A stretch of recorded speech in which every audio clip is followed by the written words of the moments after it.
Have you ever wondered how one actor could transform from a teenage victim in a horror film to a swashbuckling pirate, and then into a pale-faced, scissor-wielding outcast? Johnny Depp has played over 40 major roles spanning 4 decades, creating some of cinema's most unforgettable characters. But here's the thing, behind these eccentric characters lies a method to the madness. A pattern that explains why some of his films became cultural phenomena, while others faded into obscurity. Before we dive in, let me give you some context. Johnny Depp wasn't always destined for stardom. Born in Kentucky in 1963, he actually dropped out of high school to pursue a career in music. Acting wasn't even on his radar until a chance meeting with Nicolas Cage, who suggested he try auditioning. What makes Depp's career so fascinating is how he deliberately chose roles that defied Hollywood's typical leading man archetype. While his contemporaries chased action hero parts and romantic leads, Depp gravitated toward the strange, the misunderstood, and the outright bizarre.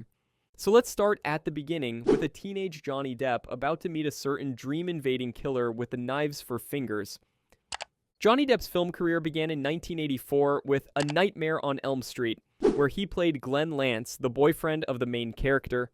If you've seen the film, you might remember him as the guy who gets spectacularly killed when his bed turns into a blood geyser. It wasn't exactly a star-making role. Depp had only a handful of lines and spent most of his screen time looking concerned or terrified, but it was enough to get his foot in the door. His next film, Private Resort, 1985, is one that even die-hard Depp fans might struggle to defend. This teen comedy cast him as Jack Marshall, a young man trying to pick up women at a luxury resort. The film was panned by critics and is mostly remembered today as an early misstep in Depp's career.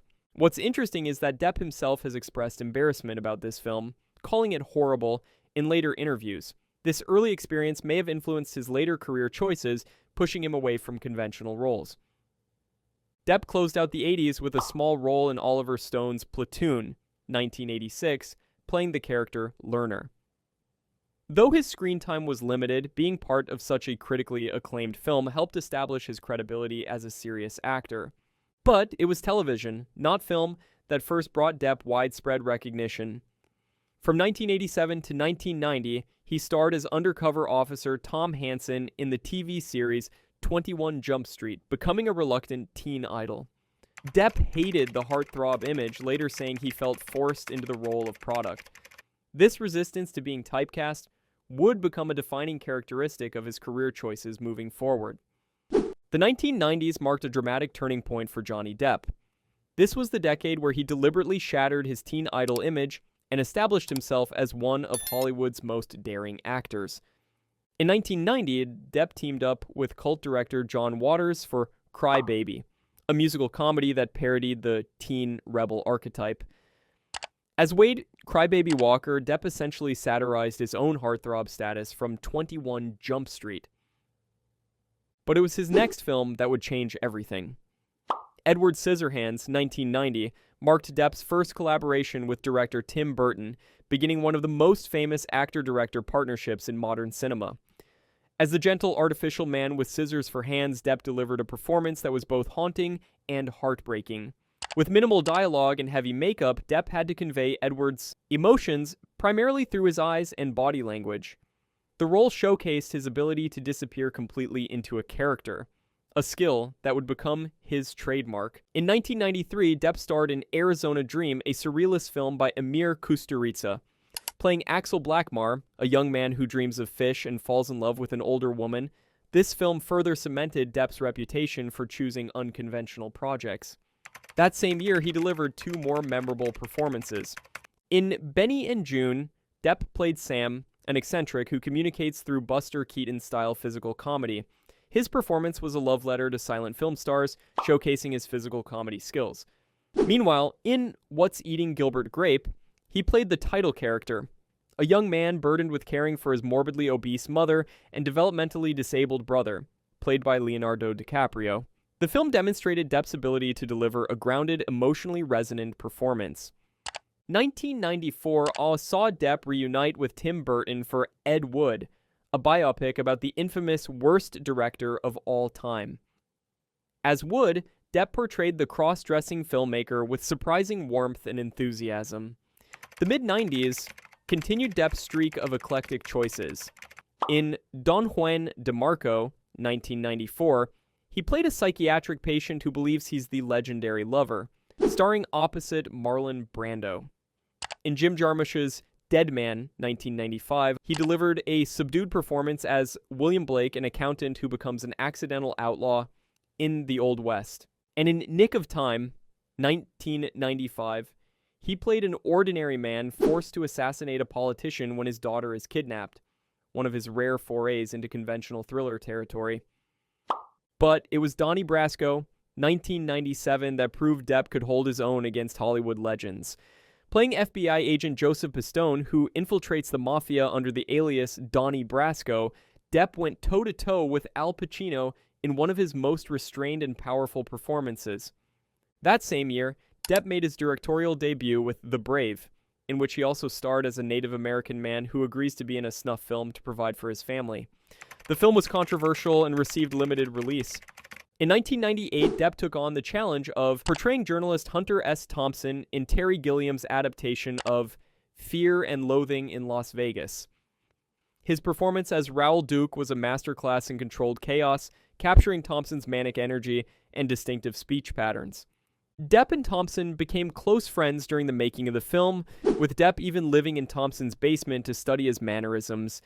This level of commitment to understanding a character would become another Depp hallmark. The decade closed with two more distinctive performances. In Roman Polanski's The Ninth Gate, 1999, Depp played Dean Corso, a rare book dealer who becomes entangled in a supernatural mystery. And in Sleepy Hollow, 1999, he reunited with Tim Burton to play Ichabod Crane, reimagined as a squeamish police constable investigating a series of beheadings. By the end of the 1990s, Johnny Depp had established himself as one of Hollywood's most versatile and daring actors.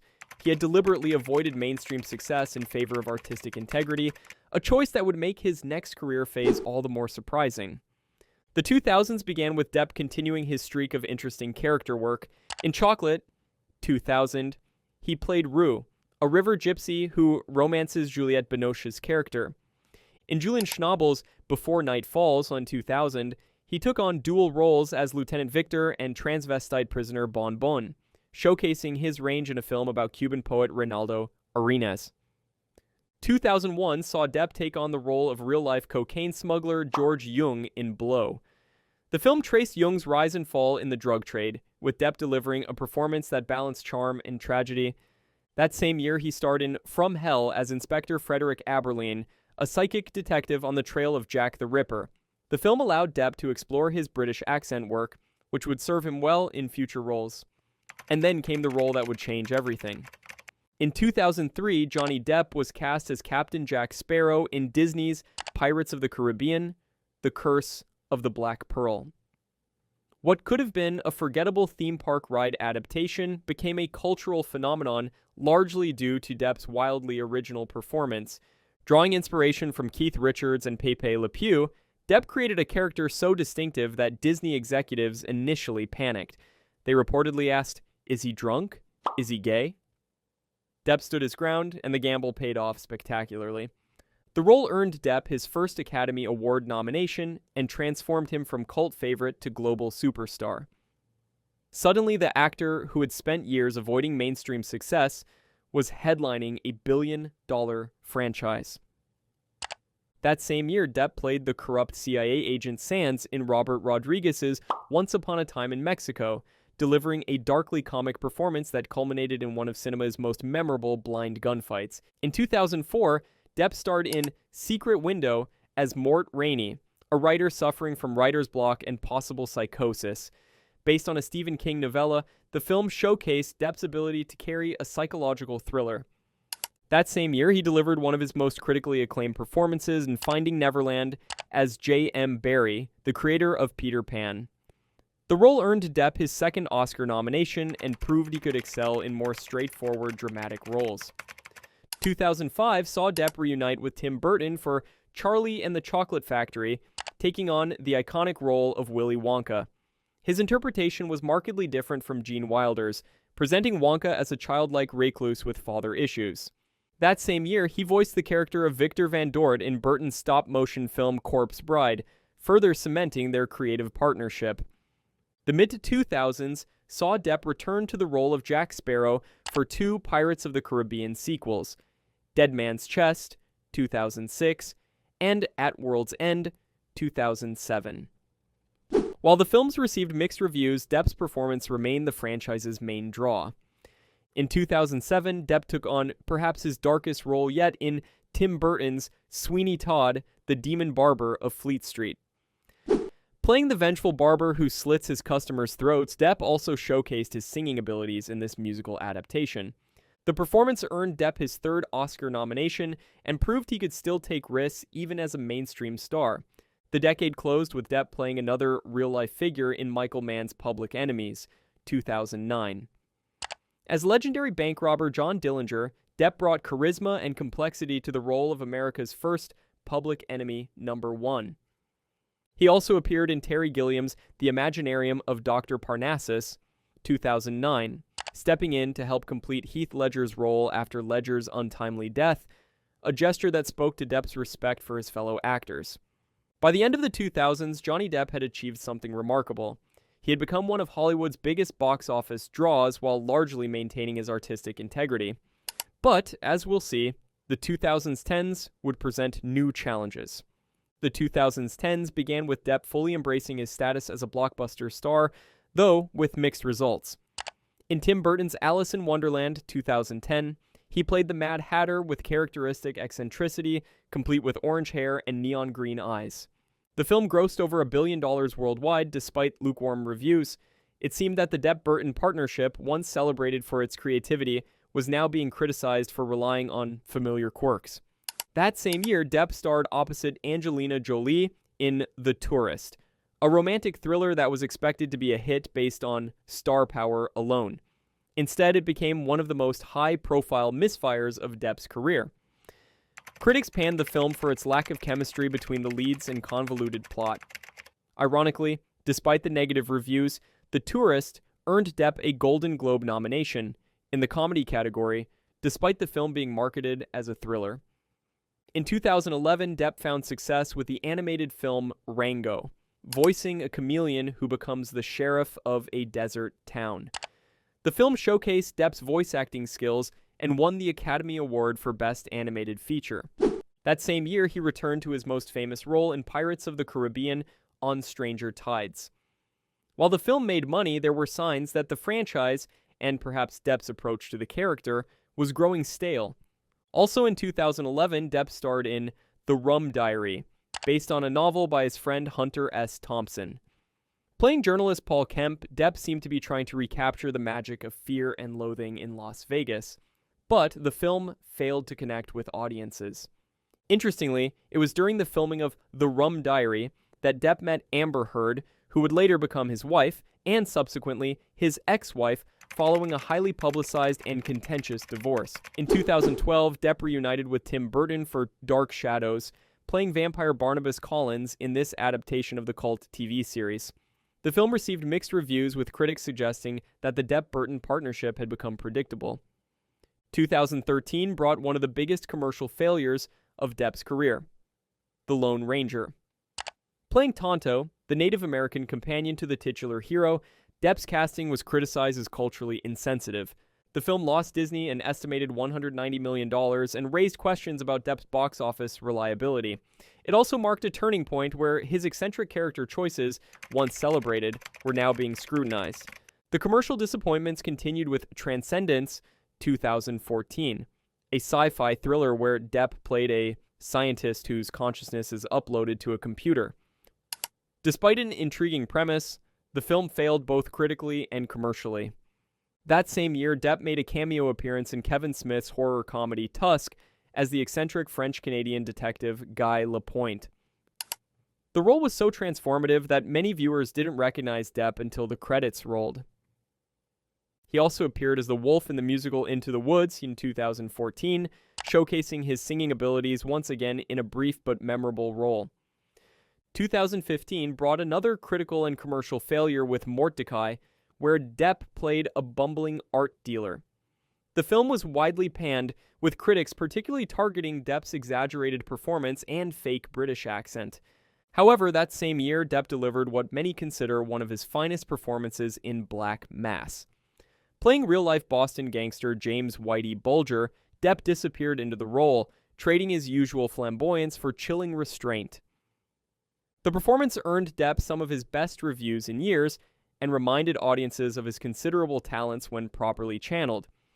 In 2016, Depp returned as the Mad Hatter in Alice Through the Looking Glass, but the sequel failed to match the success of its predecessor. That same year, he made a brief appearance as Dark Wizard Gellert Grindelwald in Fantastic Beasts and Where to Find Them, setting up a larger role in the sequel.